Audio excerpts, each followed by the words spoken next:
Welcome to my YouTube channel my Paramesh. ನೋಡಿ, ಇವತ್ತಿನ ವಿಷಯ ಬಂದು ಕ್ಯಾಮ್ ಶಾಫ್ಟ್ ಬೇರಿಂಗ್ ಏನಾದರೂ ಟ್ಯಾಪಿಟ್ ಸೌಂಡ್ ಏನಾದರೂ ಜಾಸ್ತಿ ಬರ್ತಾಯಿದ್ರೆ ಇಂಜಿನಲ್ಲಿ ಈ ಥರ ಪ್ಲೇ ಬರ್ತಾಯಿದ್ರೆ ಅದು ಒಳಗಡೆ ಬೇರಿಂಗ್ ಹೊಡೆದೋಗಿರುತ್ತೆ.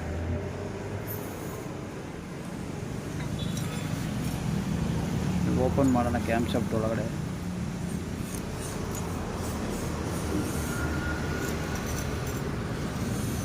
ನೋಡಿ, ಬೇರಿಂಗ್ ಹೊಡೆದೋಗಿದೆ ಒಳಗಡೆ.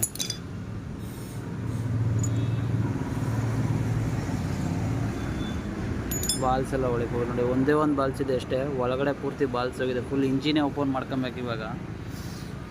ನೋಡಿ, ಒಂದು 50 ರೂಪಾಯಿ ಬೇರಿಂಗ್ ಇದು. ಇವಾಗ ಇಂಜಿನೇ ಫುಲ್ ಓಪನ್ ಮಾಡಿ ಬಾಲ್ಸು ಆಚೆ ತೆಗಿಬೇಕು.